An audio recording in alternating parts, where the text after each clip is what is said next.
সংগ্রাম পরিষদের আজকের এই সমাবেশের সভাপতি এবং শ্রমিক সংগ্রামের বন্ধুরা, সবাইকে জানাই আমাদের অগ্রিম শুভেচ্ছা অভিনন্দন। আপনারা জানেন আজকে আমরা এখানে কেন জমায়েত হয়েছি এবং আমাদের আজকের এই সমাবেশের উদ্দেশ্যটা কি। আপনারা সকলে অবগত আছেন যে আমাদের লোকাল গার্মেন্টস সেক্টরে যে পরিমাণ অনিয়ম, দুর্নীতি এবং আমাদের যে অত্যাচার নির্যাতন করা হয় এবং আমরা যে মানবতার জীবন কাটাচ্ছি, সেই জন্য আজকে আমরা এখানেও সংগ্রামী বন্ধুরা এখানে আসছি। আপনারা জানেন আমাদের লোকাল গার্মেন্টস সেক্টরে ন্যূনতম মজুরি বলতে কোনো কিছুই নেই এবং মালিকরা তার নিজের ইচ্ছে মতো আমাদেরকে মজুরি নির্ধারণ করে কাজ করতে বাধ্য করে। এবং আপনারা জানেন আমাদের এই লোকাল সেক্টরে স্বাস্থ্যসম্মত পরিবেশ নেই, যেখানে আমরা কাজ করি এই পরিবেশটা অত্যন্ত নগণ্য এবং অস্বাস্থ্যকর। আপনারা জানেন আমাদের এই সেক্টরে আমাদের যে কাজ আমরা করি, এই কাজের একটা অংশ আমরা যে সাপ্তাহিক কাজ করি, সেই কাজের যে টাকা হয় সেই টাকা থেকে আমাদেরকে নামমাত্র একটা সাপ্তাহ দিয়ে মালিকরা তাদের অর্ধেকের বেশি টাকা তাদের কাছে রেখে দেয়। দীর্ঘ 9 মাস তারা বেআইনিভাবে এইভাবে আমাদের টাকাগুলো আটকে রেখে তাদের কাছে রেখে দেয় এবং তাদের ব্যবসাকে পরিচালনা করে। এবং 9 মাস পরে যে যখন 4 লাখ আসে, তখন শ্রমিকদের এই টাকা পরিশোধ করার কথা থাকলেও দেখা যাচ্ছে এই টাকাগুলো অনেক মহাজন টাকাগুলো না দিয়ে কারখানা তালা দিয়ে পালিয়ে যাচ্ছে এবং অনেক মহাজন অর্ধেক টাকা পরিশোধ করে আর অর্ধেক টাকা আটকে রেখে দেয়, শ্রমিককে বাধ্য করে পরবর্তীতে তার কারখানায় এসে কাজ করার জন্য।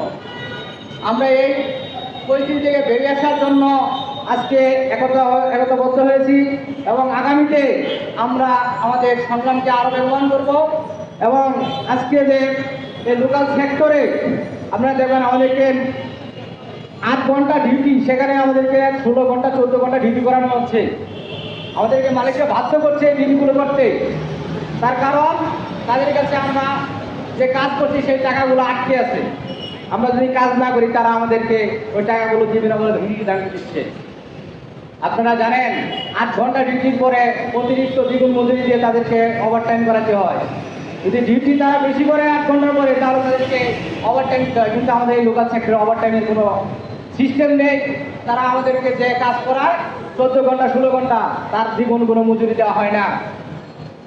সংগ্রামী বন্ধুরা, আপনারা জানেন আমাদের এই লোকাল সেক্টরে পরিচয়পত্র, তারপর আমাদের সার্ভিস বুক, আমাদের নিয়োগপত্র, এগুলা কিছুই দেওয়া হয় না। আমরা শ্রমিক, আমরা এখান থেকে যখন রাস্তায় নামি আমাদের কোনো পরিচয় নেই।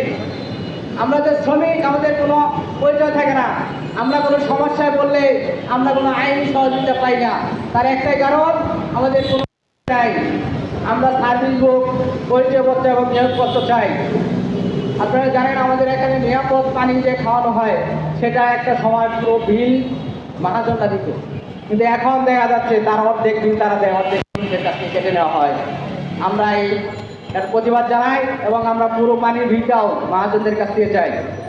এবং আপনারা জানেন আমাদের এই লোকাল সেক্টরে যে নারীদের মজুরি বৈষম্য, এই মজুরি বৈষম্যকে দূর করতে হবে এবং নারী শ্রমিক যারা আছে তাদেরকেও বেতন কাঠামো নির্ধারণ করতে হবে।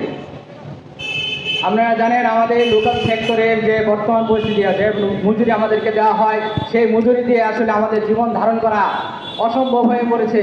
আপনারা জানেন নিত্য প্রয়োজনের যে দ্রব্যমূল্যের যে ঊর্ধ্বগতি, সেই ঊর্ধ্বগতির সাথে তাল মিলিয়ে এখন বর্তমানে যে আমাদের মজুরি দেওয়া হয় তা দিয়ে আমাদের সংসার চলে না ভাই। আমরা আমাদের ন্যায্য মজুরি চাই এবং বাজার দরের সাথে সম্মতি রেখে আমাদের যেন মজুরি নির্ধারণ করা হয়, এই দাবি জানাচ্ছি। এবং আমাদের আগামীতে যেন আমাদের মাস শেষে আমাদের মজুরিকে পরিশোধ করা হয় মাসের 7 তারিখের মধ্যে, সেই দাবি জানাচ্ছি। সংগ্রামী সাথী ও বন্ধুগণ, আপনারা জানেন এই লোকাল সেক্টর থেকে আমরা যদি এই মজুরি আদায় করতে যাই, আমাদের একতাবদ্ধ হওয়া ছাড়া কোনো উপায় নেই। আমাদের সকলকে আমরা একতাবদ্ধ হওয়ার জন্য আহ্বান করছি এবং এই লড়াই সংগ্রামে আমরা সবাই একসাথে লড়বো এবং যতক্ষণ পর্যন্ত আমাদের এই দাবিগুলো আদায় না হবে ততক্ষণ পর্যন্ত আমরা লড়াই সংগ্রাম চালিয়ে যাব। দুনিয়ার মজদুর এক হও।